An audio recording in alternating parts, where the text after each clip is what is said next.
Okay. Anyway, well, kung meron tayong CCTV, 1 minute lang daw yun. You want to, gusto nyo ba, members, to see kung ano makita natin?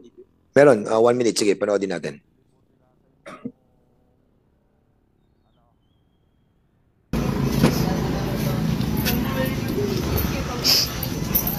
Laki na di ka rin.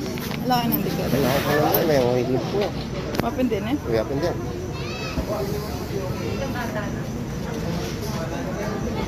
Ay ta. Yun yung plaki eh.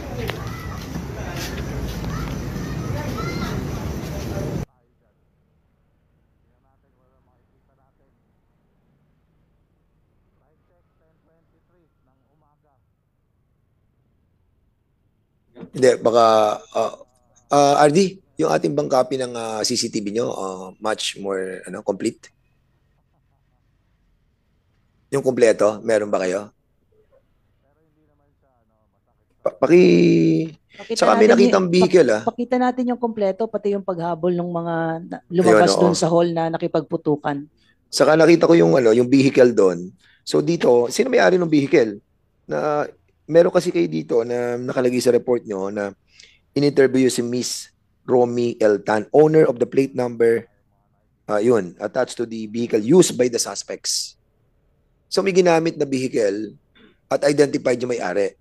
So ano nangyayari dito sa sa investigation yung to? Your Honor, Mr. Chair, we checked the plate number na nakakabit po dun sa Toyota Innova, but unfortunately, sa ibang sasakyan po yun. Naka-registered. Ginamit lang po. So, well, ano yung sasakyan na nakita ninyo?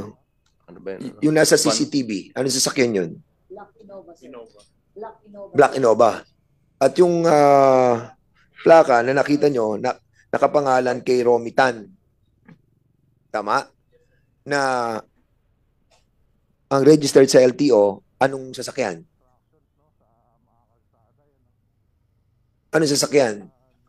Yung registered sa LTO. Van White ata. Parang ganun, sir. Mali. Toyota van. Titignan mo yung report. Report ito, Honda nakalagay dito SUV.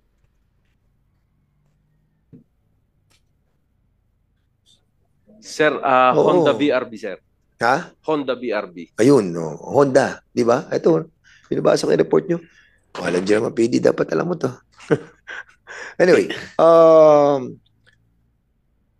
so yung may-ari ng plate number na yon must be also investigated. Dahil bakit naandun yung plaka doon sa Innova? Chairman. Ano nangyari sa investigasyon doon kay Romy Tan? Yes. Mr. Chair, kinuhanan po namin siya ng affidavit niya. During the incident, August 11, nasa may condo po siya that time sa may Pasig City. So ngayon, anong relasyon itong Romy Tan? Taga saan to? Did you inimbestigahan nyo ba na mas malalim kung anong relasyon itong taong ito doon sa biktima? Sa victim po, Mr. Chair, wala po siyang not related po sila. Ano? Not related? Yes po. Hindi Mr. siya Chair. taga roon sa Arayat? Hindi po, Mr. Chair. Never siyang nagpunta sa Arayat? Never po, Mr. Chair. Chairman. Okay, Chairman Paduano. Anyway, nakausap niyo personally yung Rumitan. Yes, Mr. Chair. Okay. So tinanong niyo yung relasyon, pero paano niyo, hindi niyo tinanong kung ba't nagamit yung plaka niya? Ano daw sagot niya doon kung tinanong niyo? Kasi ang interest natin dyan to implicate Rumitan is not his personal relationship with the barangay captain, but through the plate. Ano bang plaka? Original pa ba? Original plate Oh, po. now question. Anong sagot niya? Ba't ang plaka niya nandun sa ginamit sa krimen? Innova. Hindi po niya masagot, Mr. Chair, kasi baka po yung mga gunman or yung mga suspects, ginawa lang po yung plaka, inimbento lang po. Sandali. Iyon nga check ko sa iyo eh. Sabi mo original. Tapos ngayon sinasabi mo na baka inimbento lang. Ano bang totoo? Inimbento ba? Established ba inimbento lang? O ginamit lang? O ginawa lang? O original? Kasi nung tinanong kita kung original, sabi mo, original. Yung pong plaka na naka-attach po sa Honda BRB po niya ni Miss Romy Eltan, LTO plate po, Mr. Chair. Hindi, walang question dun sa naka-attach sa kanya, yung ginamit doon sa krimen. Ano yun, original o hindi? Hindi po. Hindi? Hindi po, Mr. Paano Chair. mo nalaman na hindi original? Nga, paano mo nalaman, Corporal? Binerify po namin sa LTO. How did you verify with the LTO? Gumawa po ako ng request No, for ang tinatanong ko, how did you verify it with the LTO? At saka paano na-confirm ng LTO na hindi yun original? Kasi kasunod dyan, kung original yun, kaya kailangan siguro patawag din natin ng LTO. Kasi kung original yun, next question, bakit nandun sa krimen? Ginamit ng mga kriminal. Second is, kung sabihin niya na wala, naka-blatter ba yun? Naka-report ba yun o wala? Diba? It's not all about the relationship between that person of interest na may-ari ng plaka at saka yung kapitan, kundi mismong plaka. Now, tanong, how did LTO during the investigation confirm that indeed, ano yan, fake na plate? Nagpadala po sila sa amin through email ng certification po, which is Certification na ano? yung nagpapatunay po doon sa ownership po ng plate number. Then, Hindi nga eh. Hindi ako abogado, hindi rin ako investigador o police, pero alam ko rin mag-imbestiga. Kasi interest dito is that the certificate, supposedly the certificate coming from the LTO that this plate that was used in the crime is fake. Hindi yung certificate na itong plaka na to is, ang ownership nun is si Miss Tan. Di ba, RD? Dapat ang certificate, it's not all about that this plate is being owned by Miss Tan. But the certificate should be, this plate that was used during that incident was a fake plate and walang blatter entry or blatter report, walang report sa LTO na nawala yung plaka niya. Yun dapat ang laman ng certificate. Kasi establish yun na kanya nga ang plaka sa sasakyan niya. But the question is, kung original yun, bakit nandun? Na kung sabihin niya nawala, dapat naka-report yun dapat prior to the incident na nawala. Di ba, Andy? If I may be allowed to answer, Mr. Chair, Your Honor. Sige, go Sir, ahead. when we request for verification from the LTO, sir, the details na nakalagay po, sir, doon sa certification is ang ilalagay lang po nila doon, sir, particular na let's say ABC 123. Ang ilalagay lang, sir, nila sa certification na ito pong ABC 123 ay dapat nakaatas sa isang particular vehicle.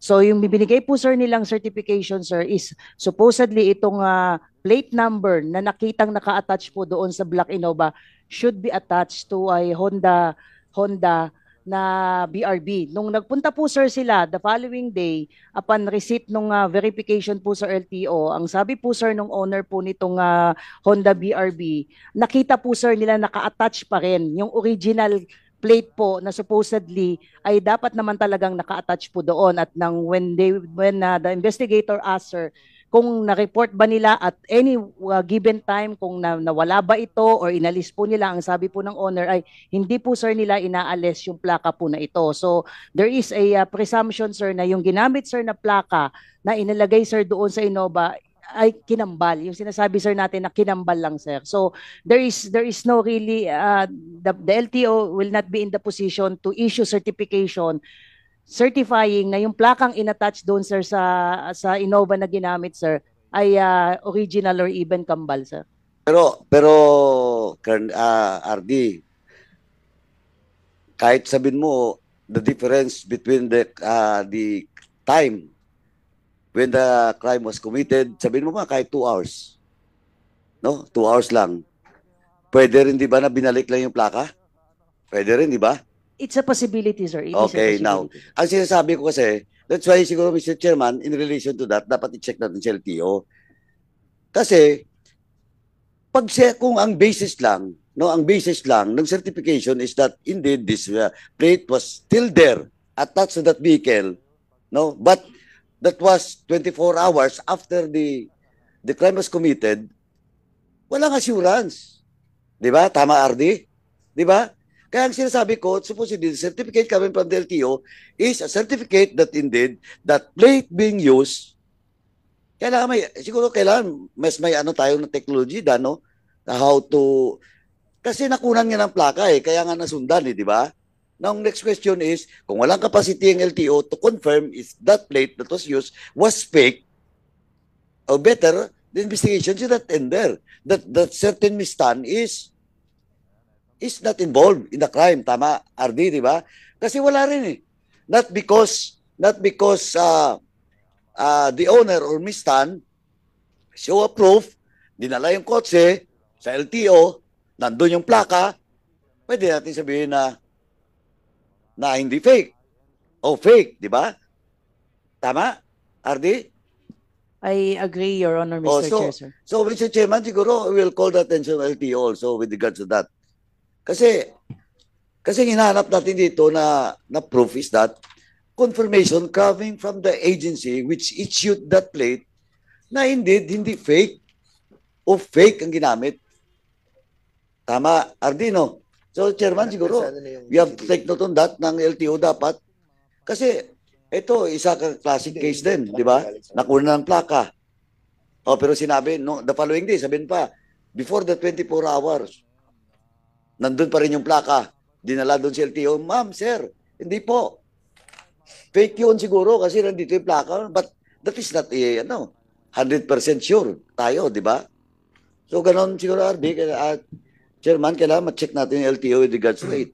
Kung wala sila, may problema sila dyan, question sa technology to check. 1 minute? Dapat siguro yan, pagtuunan ng pansin yan ng LTO, no? Paano gamitan ng talagang isang teknolohiya na ma-confirm yan na fake ba yun o original. Now, Chairman, ako lang, medyo ano lang ako doon, kasi doon sa CCTV, ako personally, itong CCTV lang na pinakita, not the whole CCTV pa na mahaba, itong pag-exit, nung pagbaba at saka pag-exit, RD, medyo malinaw na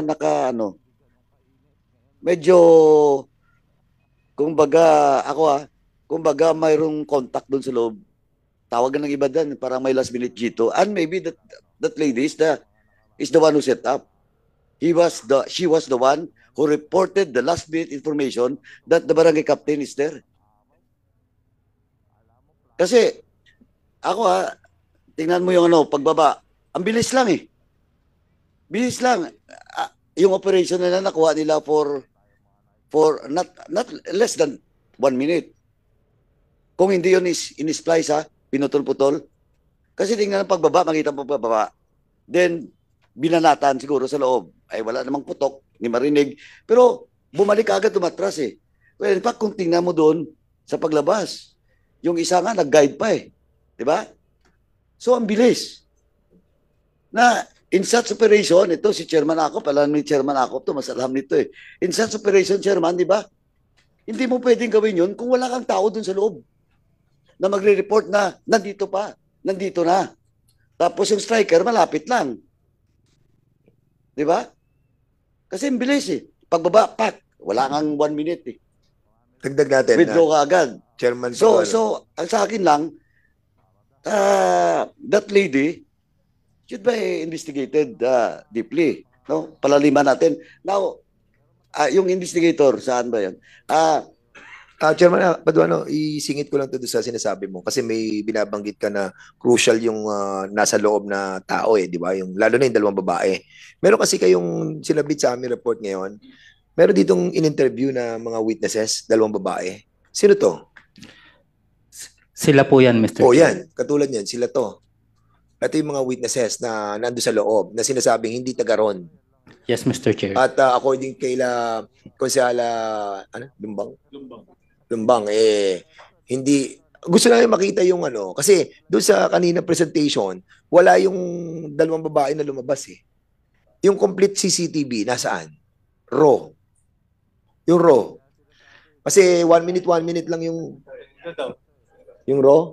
O kasi kung ito yung na-interview nyo, at ito yung nasa loob, sige, tingnan natin. With all due respect to... sige, wait. Mamaya ituloy ko lang. Wait.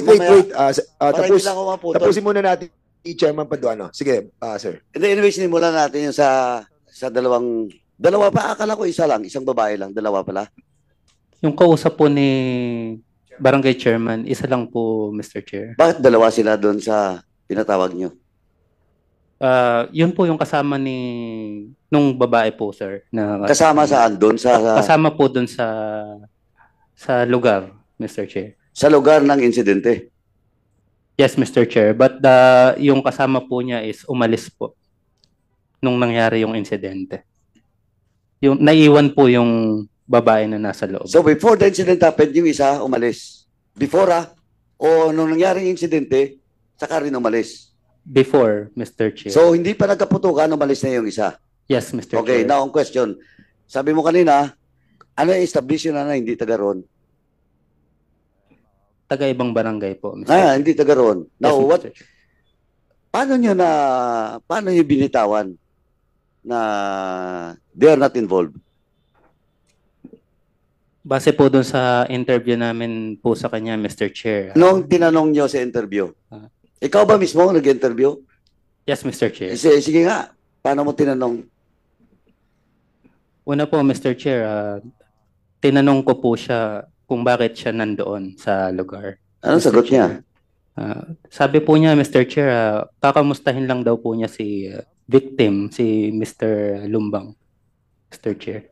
Then, nakita po niya si Mr. Lumbang. Hindi, ang tanong mo dapat. Nung sinabi niya sa iyo na kamustahin niya, next question mo ano? Nung sinabi ko po sa kanya na ano yung mga napag-usapan nyo nung nasa loob. Mali. Mali ka. Dapat ang next question mo, bakit mo siya bisitahin? Kaano-ano mo ba siya? Yung Ganito, Corporal. Establish ba anong relasyon nila ni Kapitan? Na-establish mo ba? base po dun sa naging investigation po namin, sa interview din po namin doon sa babae. Ito pong babae na to humabol po ng SK chairman pero natalo doon sa barangay nila. Naging sponsor po niya si victim. Dali. Sabi mo kanina, hindi sa barangay, taga-barangay, tapos tumakbong SK chairman sa barangay. SK chairman po doon sa barangay po nila. Sa kabila, Yes po. not hindi doon sa Doon Lakyos. sa pinangyarihan. Tinulungan ni Kapitan. Yes po, Mr. Chair. Konsyala, kilala mo ba yung babae? Hindi po, Mr. Chair. Hindi ko po siya kilala. Hindi, may problema tayo dito. Chairman Dan, may problema tayo dito kasi alangan naman na ito, konsyala na. Ang asawa niya, Kapitan. Tapos may tinutulungan sa kabilang barangay. Kahit man lang hindi niya alam. Medyo may problema tayo dito, Mr. Chairman. So, Mr. Chair, wala po yun. Mr. Chairman, ako, Hindi. yes ma'am. Mr. Chair, ganito po yun. Nung insidente pong yun, hindi ko po siya kilala. Nung pong nalibing na si Mel, bigla pong siguro 2-3 araw, pumunta po sa bahay namin yung babae. Kasama po yung kanyang tatay. Akala ko po, ordinary lang po na pupunta sa bahay, manghihingi ng tulong, dahil kasamahan po yung taga-Kamba po na kaibigan po ni Mel. Ngayon, akala ko po ayun, yun nga, humihingi po ng tulong, dahil meron daw po siyang papatulong na yung sasakyan daw po niyang motor nasa munisipyo, nasa police station.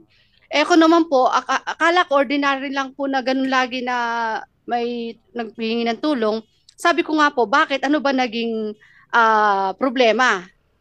Kinuwento nga po niya na kasama siya dun sa insidente kay Mel. Ay doon na po ako ba't nandito? Ba't siya pumunta? Nakausap na po pala ng mga kapulisan natin yung araw bago pumunta sa amin. napuntahan po daw yung police station nung araw, yung pumunta po sa amin Sabado. Friday daw po pumunta sa police station, inimbitahan daw po para makausap siya. Ngayon, hinabilinan daw po na pupunta sa akin para kausapin ako. Ngayon, nakausap ko na po siya, nalaman ko na siya pala yung babae na nasa CCTV. Ngayon, tinawag ko po si Chief Freddy Webb po, tinawag ko po kayo. Pinapunta ko po sila sa bahay. Sabi ko nga po, ba't nandito to? Dapat kayo yung makausap, kayo yung mag-ano. Hinayaan ko po silang sa bahay namin dahil nandun na po yung babae. Sila po yung tinawagan ko. Nakausap na po pala nila, naimbestigahan. At nakuhanan na po ng salaysay nila. Yun po, Mr. Chair. Kaya noon araw lang po na yun, doon ko lang nakita yung bata. Hindi mo kilala. Hindi ko po kilala, Mr. Chair. Anyway, so ang babae, sabi niya doon sa interview nyo, kinausap niya yung kapitan dahil tinulungan siya nung SK election niya. Yes, Mr. O, Chair. naong tanong, bakit siya pumunta doon? Tsaka humingi siya ng tulong para sa tricycle niya na Para makuha na po daw. para makuha niya. Opo. O, bakit sa'yo? Time po. Nasa sa kanila po yung sasakyan. Yung Hindi nga, bakit sa'yo? Bakit siya humingi ng Hindi tulong? ko rin po alam dahil nung nalaman ko po na siya pala yung babae na nasa outpost kasama ni Mel, hindi ko na po siya hinarapan. Kasi ano na po ako noon, nag-hysterical na po, gusto ko po siya anuhin. Siyempre, sa oras na po yun, nakita mo kung sino yung kasama ni Mel nung mabaril na nalaman namin na isa po siya sa mga nag-text sa mga ano, ganun po yung ano ko. Kaya Nag-text sila- sa ano po? Saan nag-text? inano po namin na dahil nandun siya, bago namatay po si Mel. Doon po sa CCTV, nakita namin So meron kayong presumption na sila nag-text doon sa yung mga po yung ano suspect? ko, kasi nakita po namin sa Oy, CCTV, nandun sinabi niyo ba kila investigador sila Freddy? rin po yung nag-aano sa amin na may babae doon sa loob. Kada punta po kasi, nung pong nakaburol kasi si Mel, si Chief Freddy Webb, lagi po siyang pumupunta sa amin at nakakausap, nagsasabi nga po kung ano na yung imbestigan na gagawa nila. Tapos doon sa CCTV nga po, nasabi nila sa akin na may Okay. babae. Okay, Yun. Mr. Freddy Webb. So, Mercado. Sandali po, Chairman. Sige, ikaw na, Chairman. go ahead. Anyway, ganito lang po, RD, talagang ano to na medyo malabo talaga. Ako personally, now RD, Chief of Police at saka investigador. Chief, ganito po, Opo, sir. di ba may witness kayo? Doon mismo sa insidente, di ba? Opo. Okay, saan niya raw nakita? Saan ba siya doon? Doon nga po, sir, sa may nakaupo siya doon sa may chapel po. Labas ng terrace. Hindi po. Katabi po. Hindi, magkaibang building yon. Magkatabi po, sir. Magkatabi pero Opo. 6 to 7 meters. Opo. Oh, hindi sa bidabit, sinabi niya ba na may babae prior to that incident? Nakausap ang kapitan? Meron po. Sinabi niya sa pidabit niya? Sinabi niya wala. Meron po. O, pakisubmit nga yung affidavit niya. Sigurado ka, CD ha. Baka wala. Hindi kasi ako RD. Ako RD personally, ako, dapat yung babae sa person of interest. Kasi, unang-una, anong business niya now is claiming, during that, she claims that kinamusta niya yung kapitan. Ganun ka, tapos may nangyari. Tapos he was there. Tapos may kasama siya isa. Yung kasama niya isa, ano naman yung papel ng isang babae na yon. Di ba hindi nga, sabi ko nga, alam to ni Chairman ako, palam din naman police to eh. Yun yung last minute dito eh. Ako personally, yan yung nag-report. Kaya ang bilis ng operation, hindi na sila naganap. Pakita mo talaga. Kasi kung hindi na-confirm na nandun, maghanap pa yon. Tapos ba't doon talaga sila dumaan sa pinakamalapit? Di ba? Na pagbaba mo, binanatan na kagad. Then, wala ngang napaka-precise eh. Di ba? Napaka-precise. Wala ngang 1 minute yung operation. Di ba? So, I do believe that there is somebody that reported that the barangay captain is there. during that time. Ako 101% sure ako dun. Ang hindi lang sigurado kung sino. Kasi hindi ka ganun ang operation kung walang eksaktong report last minute. Di ba, RD? Pero hindi lang ako sigurado kung sino nag-report last minute. It might be not the lady. It might be somebody else. But kung akong tatanungin, hindi ko pa nakita yung CCTV, pero ang tatanungin, inamin niya naman na yung babae, kausapin, inamin niya rin na nandun siya, kinumusta rin sa kapitan, eh siya kaagad ang first na, dahil hindi siya taga roon, siya kaagad ang first na in priority sa persons of interest that gives the information that last minute nandun siyang kapitan. Chief ha, sabi mo kanina nandun sa affidavit ha. Yung affidavit na sinasabi mo, yung affidavit ng witness, nandun din yan kay ma'am, no? Kay konsihal.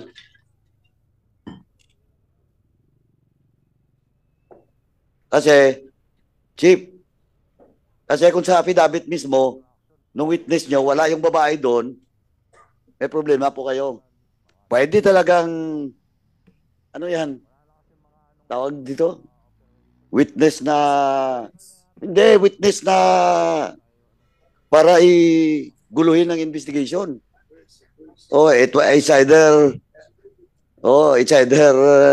sinubuan kayo o anyway, RD. Chairman, yun na muna. Oo, medyo malalim to.